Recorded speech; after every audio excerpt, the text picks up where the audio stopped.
Chapter 17. The Pastor and His Parishioner.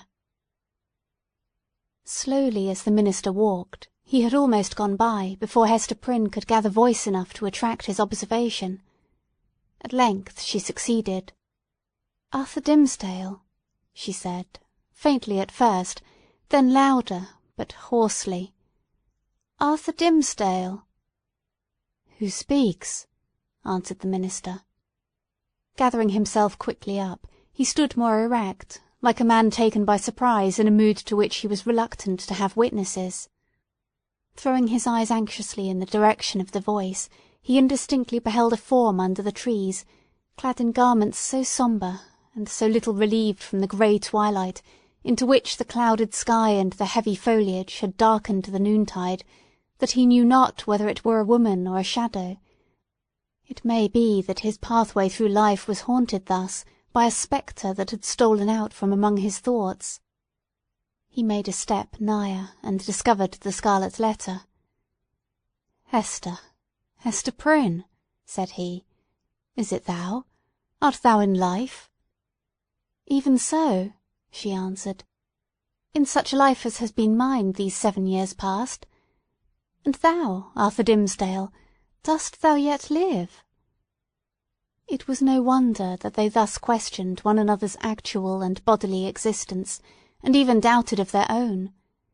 So strangely did they meet, in the dim wood, that it was like the first encounter, in the world beyond the grave, of two spirits who had been intimately connected in their former life, but now stood coldly shuddering in mutual dread, as yet not familiar with their state, nor wonted to the companionship of disembodied beings.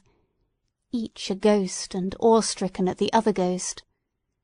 They were awe-stricken likewise at themselves, because the crisis flung back to them their consciousness, and revealed to each heart its history and experience, as life never does, except at such breathless epochs. The soul beheld its features in the mirror of the passing moment. It was with fear, and tremulously, and, as it were, by a slow, reluctant necessity, that Arthur Dimmesdale put forth his hand, chill as death, and touched the chill hand of Hester Prynne. The grasp, cold as it was, took away what was dreariest in the interview. They now felt themselves, at least, inhabitants of the same sphere. Without a word more spoken, neither he nor she assuming the guidance, but with an unexpressed consent, they glided back into the shadow of the woods whence Hester had emerged, and sat down on the heap of moss where she and Pearl had before been sitting. When they found voice to speak, it was, at first, only to utter remarks and inquiries such as any two acquaintance might have made, about the gloomy sky, the threatening storm, and next the health of each. Thus they went onward, not boldly, but step by step, into the themes that were brooding deepest in their hearts. So long estranged by fate and circumstances, they needed something slight and casual to run before, and throw open the doors of intercourse, so that their real thoughts might be led across the threshold. After a while the minister fixed his eyes on Hester Prynne's.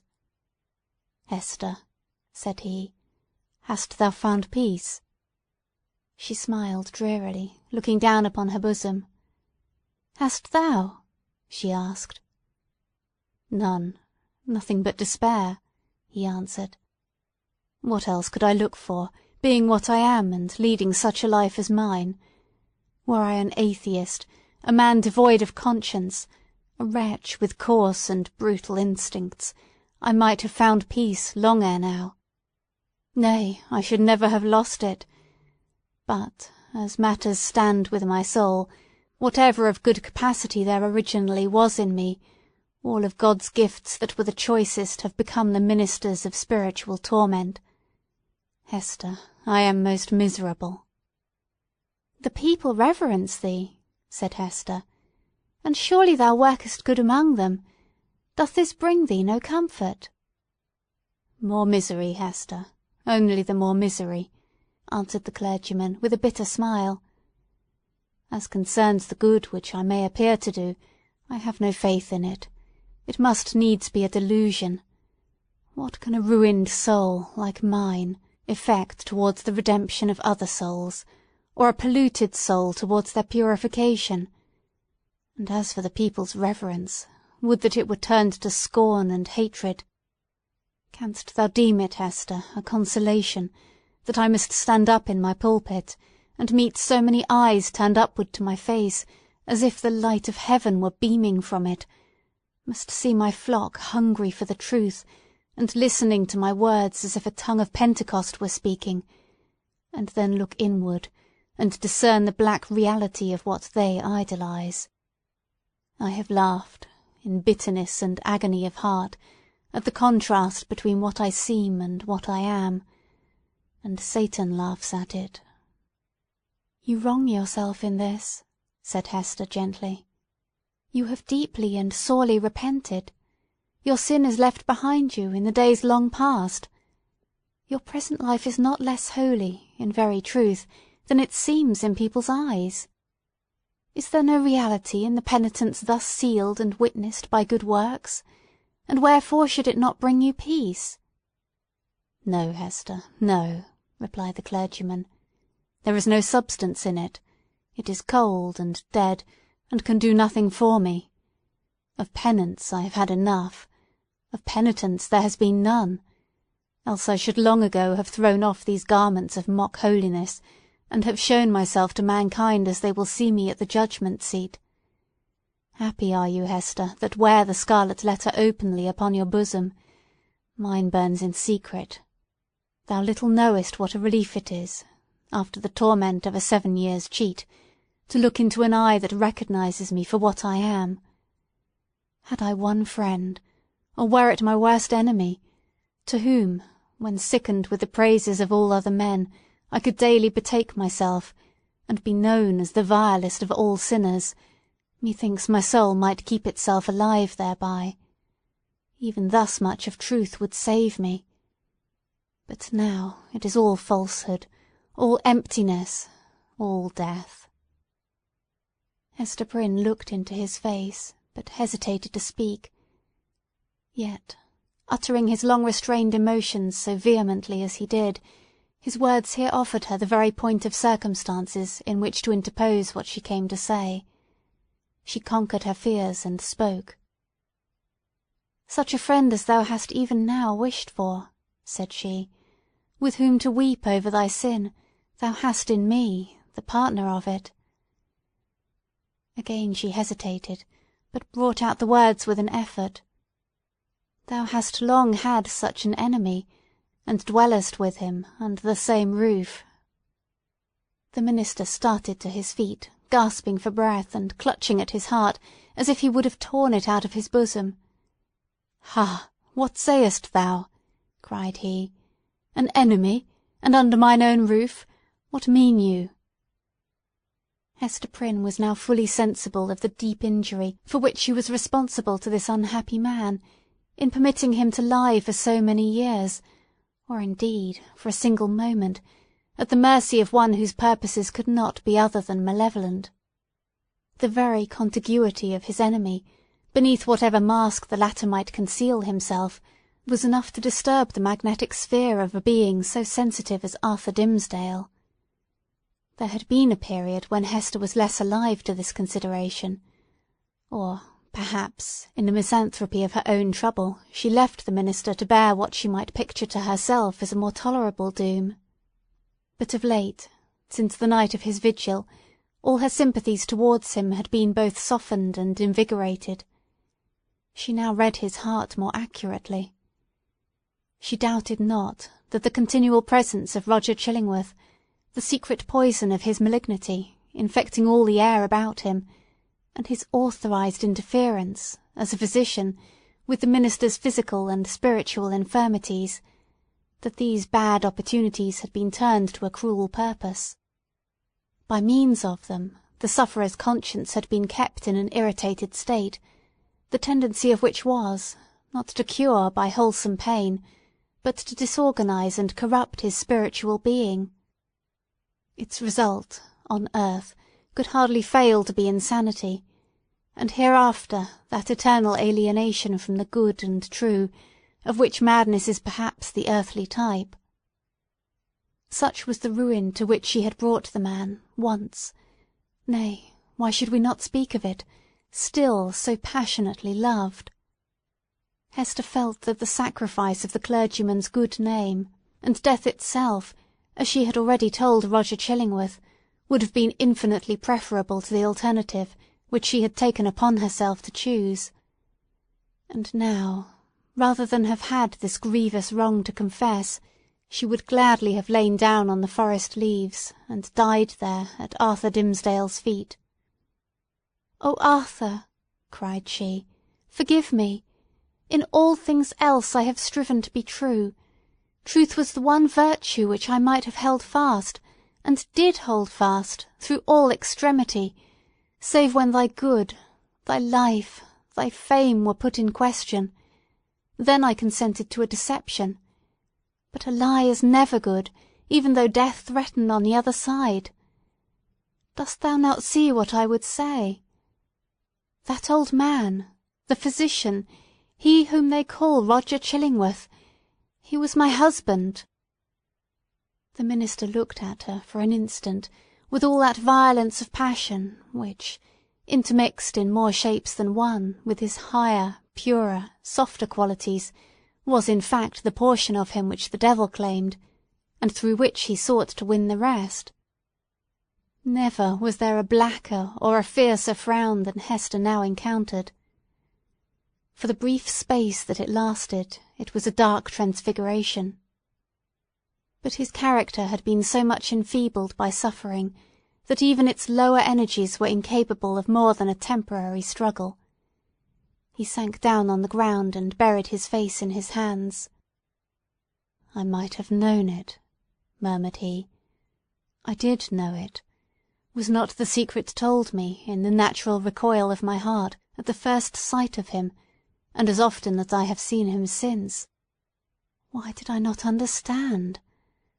Oh, Hester Prynne, thou little, little knowest all the horror of this thing, and the shame, the indelicacy, the horrible ugliness of this exposure of a sick and guilty heart to the very eye that would gloat over it.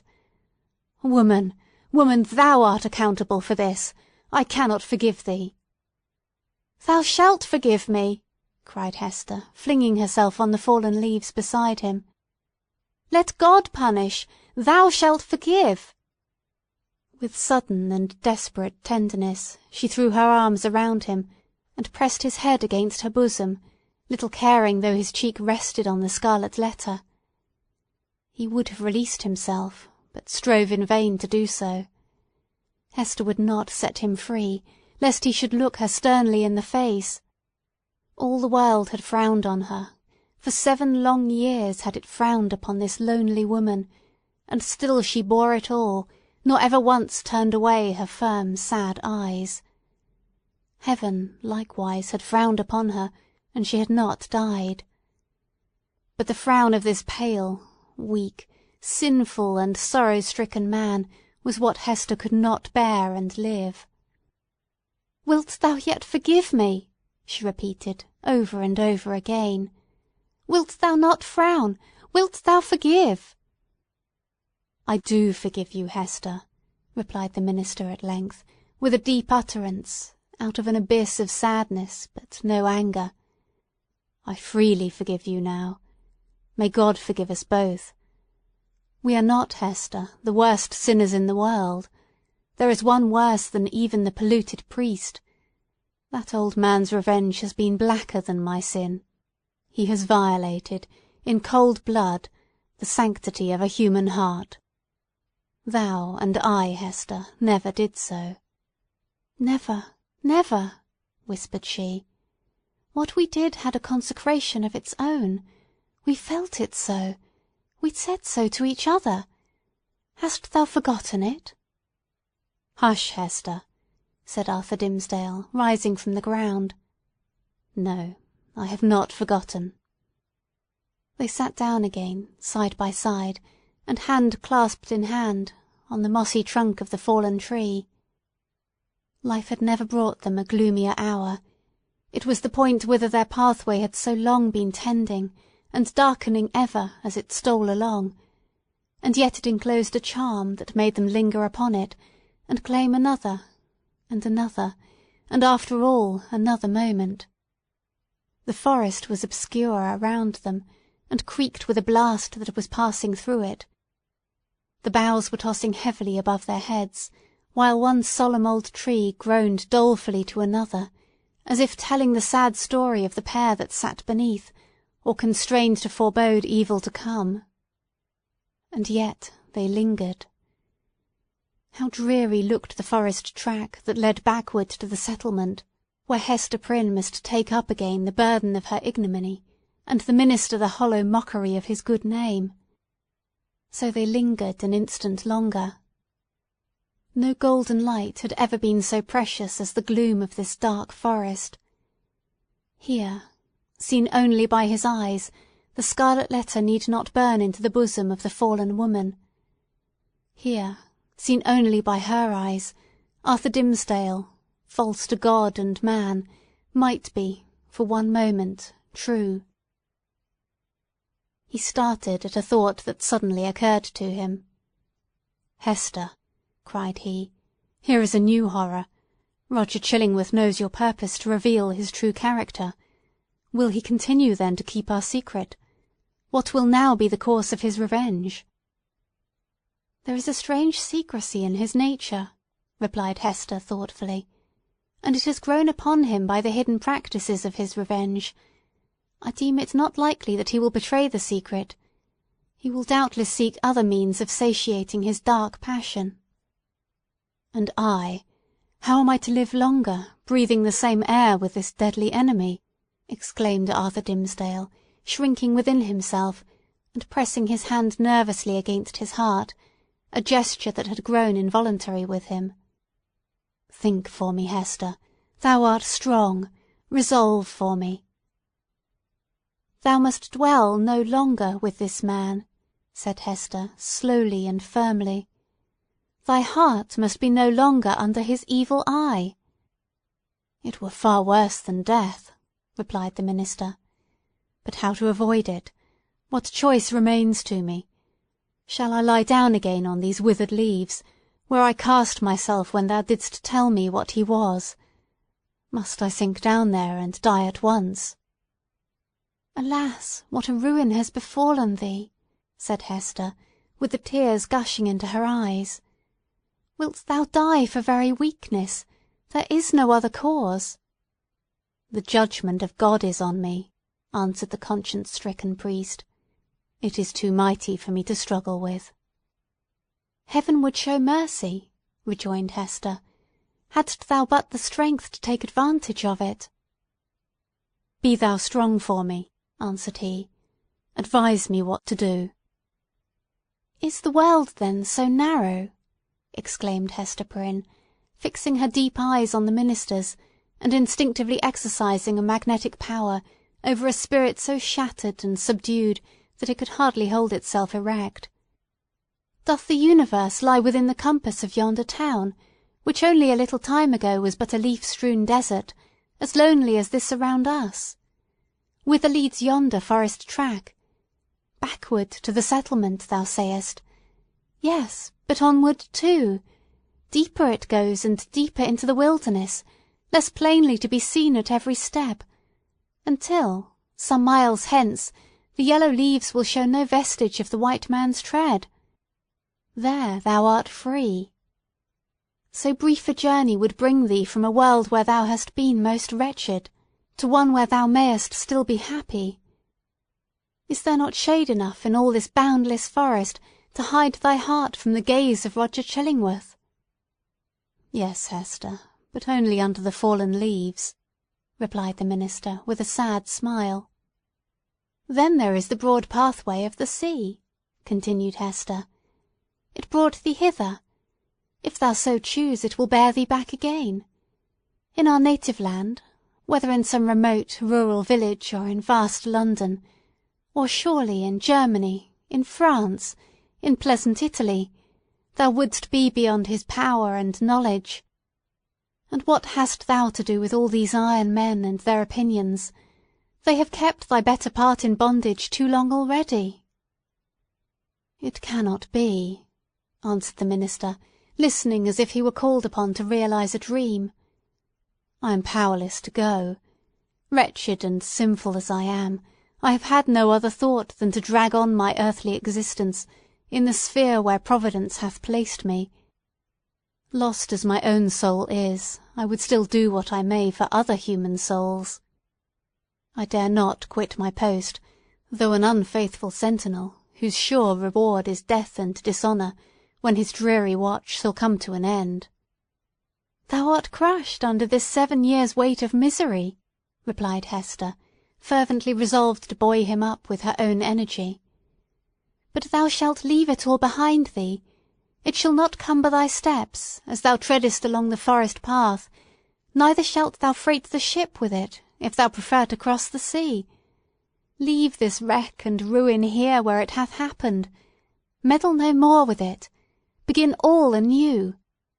Hast thou exhausted possibility in the failure of this one trial?